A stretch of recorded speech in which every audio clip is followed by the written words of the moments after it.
Sherlock Holmes, you only have to mention his name and everyone knows about him. He's one of the most recognizable people in literature and pop culture. He also is a complex individual who couldn't understand his own society, and yet we can learn a lot about our own society by looking into his life. A lot of people know him as a detective, but what caused him to become one? How did he grow up? And how did his life as a youth affect him on in later life? Well, we're here to find out. Let's start at the beginning. According to studies, it is known to be a balanced individual. A child needs the following primary aspects: family, peer group, school, and mass media. Holmes had none of these balances. Because of missing these aspects, and his family traveling in England at the time, Holmes's character was already etched in stone. But what was the primary aspects of his life, you ask? The two top ones in his life was family and mass media.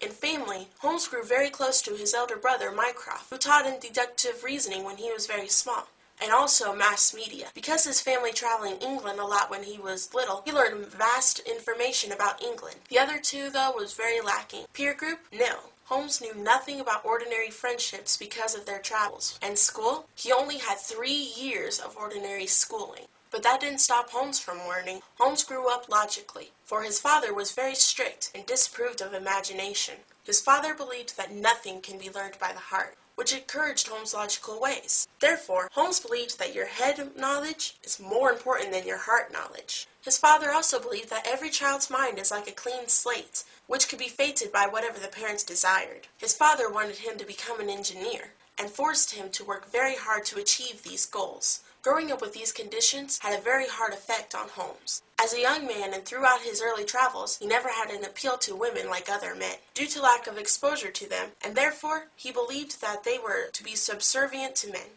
Although only one woman was able to attract Holmes due to her mental intellect, Irene Adler. She was the subject of an investigation in which Holmes followed her in a disguise. However, she had tricked him to believing that he had her caught. She escaped the night to another country. She left him with a photo to remind him of his failure to capture her. He kept that photo always. In another story, Holmes becomes engaged to be married, but only to find out information about a case. Although Holmes appears to have some initial interest in some of his female clients, Watson says he is inevitably manifested no further interest into his clients when once she has ceased to be the center of his problems. His earlier cases, which he pursued as an amateur, came from fellow university students, and he spent 6 years working as a consulting detective before financial difficulties led him to take Watson as a roommate. Holmes wrote to his father about his new career. Cigar Holmes, his father, was furious and disowned him. This could also have an effect on Holmes's solitary lifestyle later on.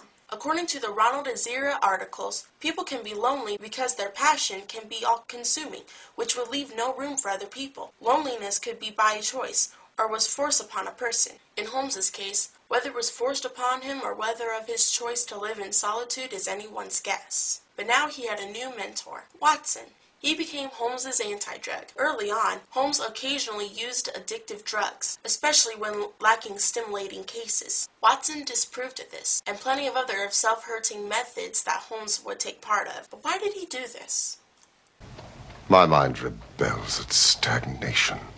Give me problems. Give me work. And I'm in my proper atmosphere. Then I can dispense with artificial stimulants. But I abhor the dull routine of existence. I crave mental exaltation.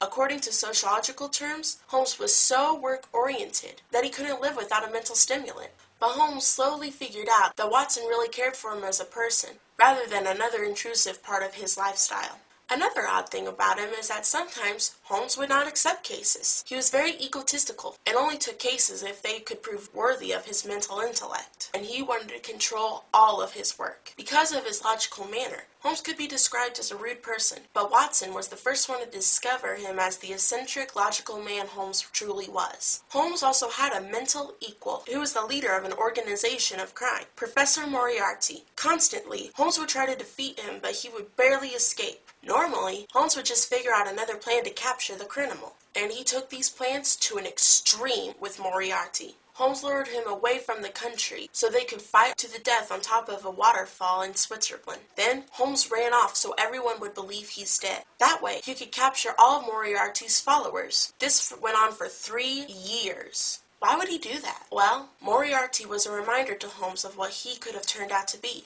a criminal. Mentally, it tore him apart to see the evil he himself could have done, and he wanted to kill the reminder. But he wasn't always cold-hearted. Sometimes he would have compassion for criminals and understood why they did what they did. In these cases, he would let them go.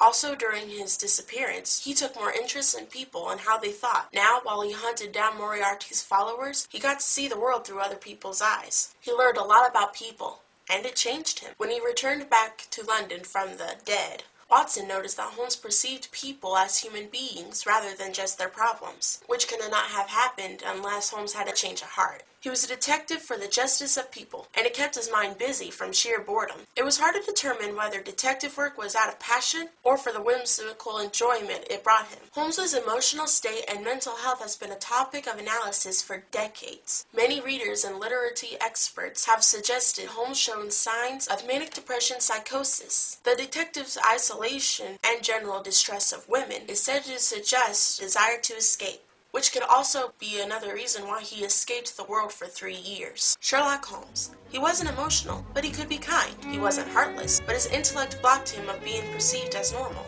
People saw him mechanical, but he showed sensitivity at times. And his complex mind has inspired generations of sociologists and detectives for years to come. And that was my Sociology project. I hope you enjoyed it.